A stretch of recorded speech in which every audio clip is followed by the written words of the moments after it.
بسم اللہ الرحمن الرحیم۔ شروع کرتا ہوں اللہ کے بابرکت نام سے جو بڑا مہربان اور نہایت رحم کرنے والا ہے۔ اس ویڈیو میں ہم حمد باری تعالیٰ کے باقی اشعار کی تشریح کریں گے، تو چلیے چلتے ہیں تشریح کی طرف۔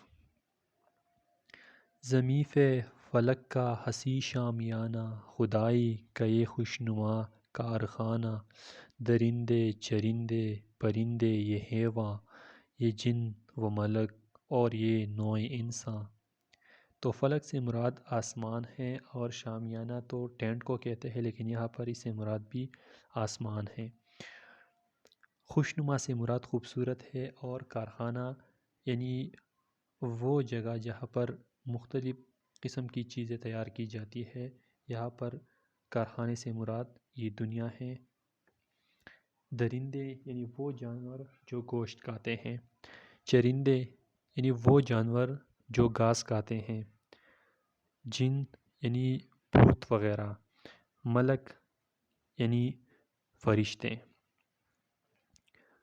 تو شاعر نے اس دنیا کو کارخانے سے تشبیہ دی ہے۔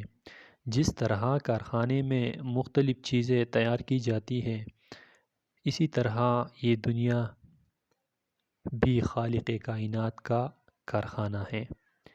اس کارخانے یعنی دنیا میں رب کائنات نے درندے، چرندے، فرشتے، جنات اور حیوانات تخلیق کیے ہیں اور کر رہے ہیں۔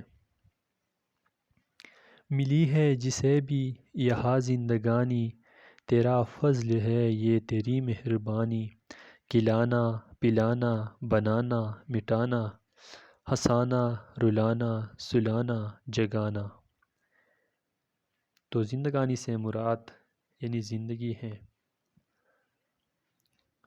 ان دو اشعار میں شاعر اللہ تعالیٰ کی عطا کردہ مہربانیوں کا ذکر کرتے ہوئے فرماتے ہیں کہ اے اللہ تعالیٰ، تیری مہربانیاں بے شمار ہیں جو ہمیں عطا فرمائے ہیں، جیسا کہ کھلانا پلانا بنانا مٹھانا ہنسانا رلانا سلانا اور جگانا وغیرہ وغیرہ۔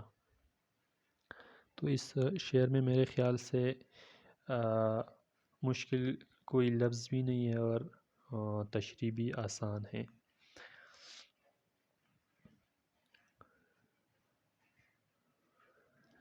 تیرے ہاتھ میں ہے ہر ایک کام مولا، ہے سب تیرے بندے تو مالک ہے سب کا۔ اس شعر میں شاعر پوری کائنات پر اللہ تعالیٰ کی گرفت کا ذکر کرتے ہوئے فرماتے ہیں کہ اے ہمارے آقا، یہ دنیا تو نے تخلیق کی ہے اور اس میں موجود ہر ایک چیز پر تو ہی قادر ہے۔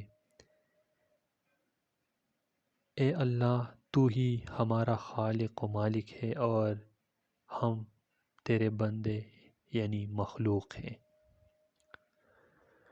شب و روز تجھ سے ہماری دعا ہے، یہی مدعا ہے یہی التجا ہے، ہمیشہ ہمیں راہ سیدھی چلانا، ادب ساری دنیا کا ہم کو سکھانا۔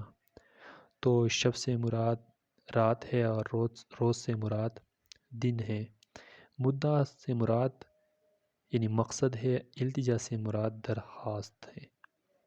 تو شاعر فرماتے ہیں کہ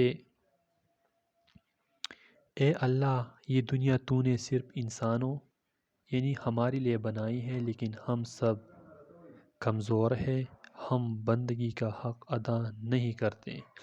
اے کن فیکون ذات، ہماری یہ درخواست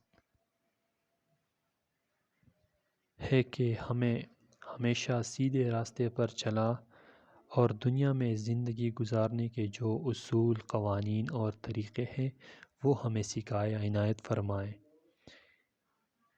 اور ہم پر دنیا کی حقیقت عیا فرمائے۔ تیری عظمتوں کے صدا گیت گائے، تیری یاد کی دل میں شمع جلائے۔ تو یہاں پر گیت سے مراد حمد و ثنا ہے، اور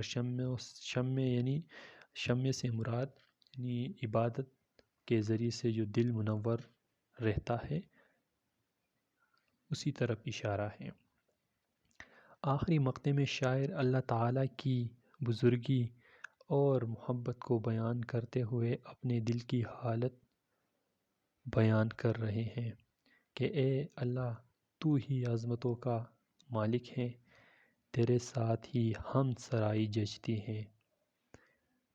شمع کا کام روشنی بکھیرنا ہوتا ہے، یہاں پر شاعر اللہ تعالیٰ کی عبادت کے ذریعے سے اپنے دل کو منور یعنی روشن کرنا چاہتا ہے۔ تو اگلے لیکچر میں